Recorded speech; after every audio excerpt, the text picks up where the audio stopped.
Welcome to Vertigo. In this episode, we will be exploring an unsolved mystery from the Chicago metro area in 1982. A total of 7 people were murdered after taking Tylenol-branded capsules that had been laced with potassium cyanide. The killer has never been found.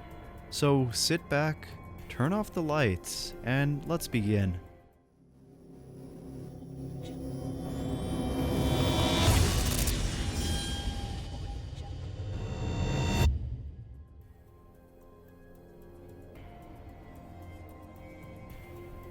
Early on the morning of September 29, 1982, Mary Kellerman, a 12-year-old girl from a suburb of Chicago, complained to her mother and father about a sore throat and runny nose.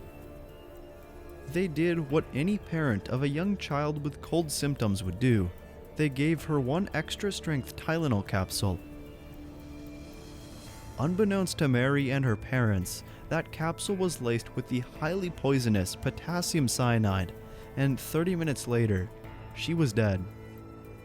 On that same day, Adam Janus, a 27-year-old postal worker in Arlington Heights, had taken a sick day. After picking up his kids from preschool, he stopped by the local drugstore for some Tylenol. After lunch, he took a couple capsules and went to lie down. A couple minutes later, he staggered into his kitchen and collapsed. Adam was rushed to the hospital, but could not be resuscitated. Adam's brother, Stanley, and Stanley's wife, Teresa, joined friends and family at the hospital, but then returned to Adam's house in order to plan the funeral. Stanley, who had chronic back pain, asked Teresa to get him some Tylenol. Both Stanley, who was 25, and Teresa, who was 19, took 2 pills each from the same bottle that Adam had used. Stanley was dead later that day, and Teresa died 2 days later. Over the next week, Tylenol laced with cyanide claimed 3 more victims. 35-year-old Mary McFarland of Elmhurst, Illinois, 35-year-old Paula Prince of Chicago, and 27-year-old Mary Reiner of Winfield, Illinois. All of them, it turned out, took Tylenol shortly before they died.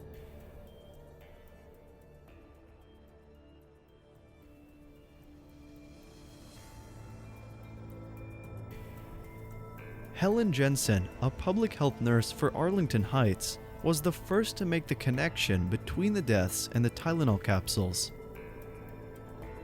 At 8 p.m. on the same day that 3 members of the Janus family died, Jensen and police officers entered Adam Janus's house to try and determine what had happened. Jensen found the bottle of Tylenol and noticed there were 6 capsules missing. With the 3 people dead that she knew about, she put 2 and 2 together and concluded that the Tylenol had to be the cause. She returned to the hospital and took the bottle with her. Investigator Nick Pichos compared the bottle recovered by Jensen and the bottle from the Kellerman home that was responsible for the death of 12-year-old Mary. He noticed the smell of almonds emanating from both bottles. Right away, he knew that this was his killer. As most people are aware, cyanide will often smell like almonds. At 10 a.m. the next day, a press conference revealed to the people of Chicago that cyanide had been found in Tylenol. On October 5, 1982, Tylenol maker Johnson & Johnson issued a nationwide recall for Tylenol products, an estimated 31 million bottles in total.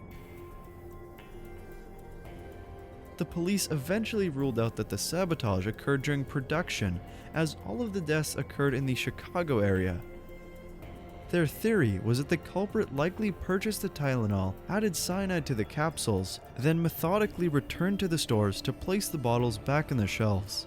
In addition to the 5 bottles that led to the victim's death, 3 other poisoned bottles were later discovered.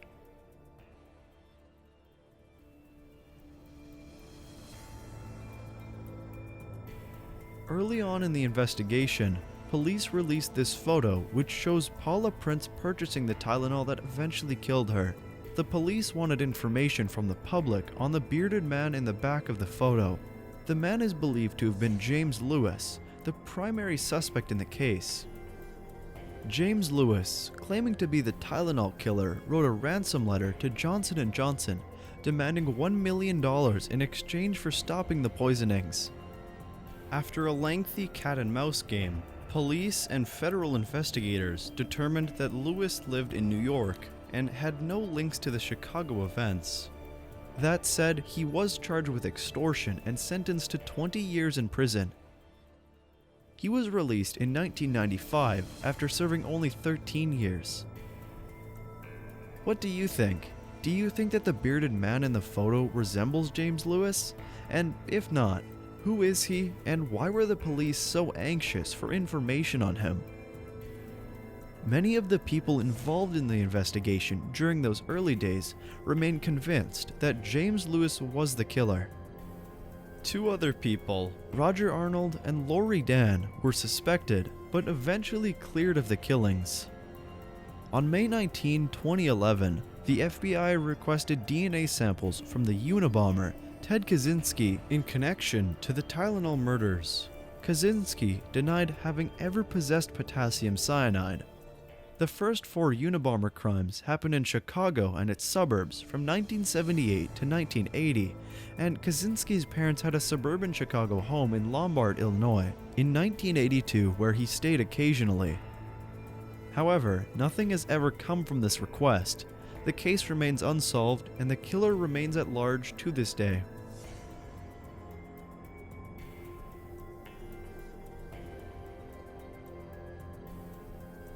Other copycat poisonings involving Tylenol and other over-the-counter medications cropped up again in the 1980s and early 1990s, but these events were never as dramatic or as deadly as the 1982 Chicago area deaths. Conspiracy theories about motives and suspects for all of these heinous acts continue to be bandied out on the internet to this day.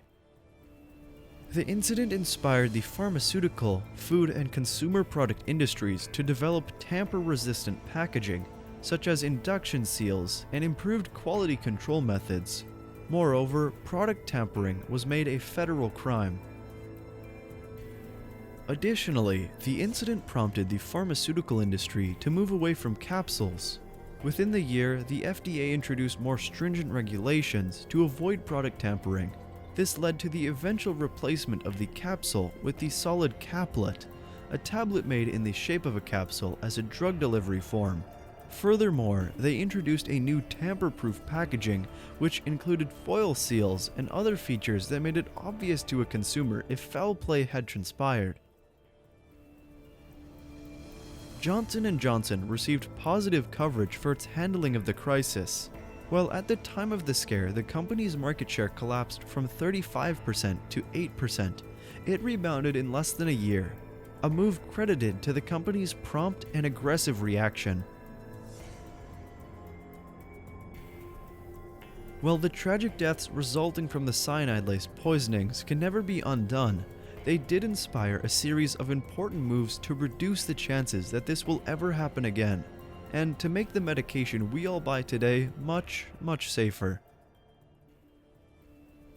The Chicago Tylenol murders is a disturbing unsolved mystery that will likely never have a resolution. Do you think James Lewis is the perpetrator, or do you think someone else was involved? And what was their motive, other than to cause mayhem and needless death? Ed Rayner, the husband of Mary Rayner, who was the 7th and final victim, may have said it best. It's still pretty rough, and it's hard to talk about. This kind of thing doesn't just go away. Thank you for watching. Until next time, good night.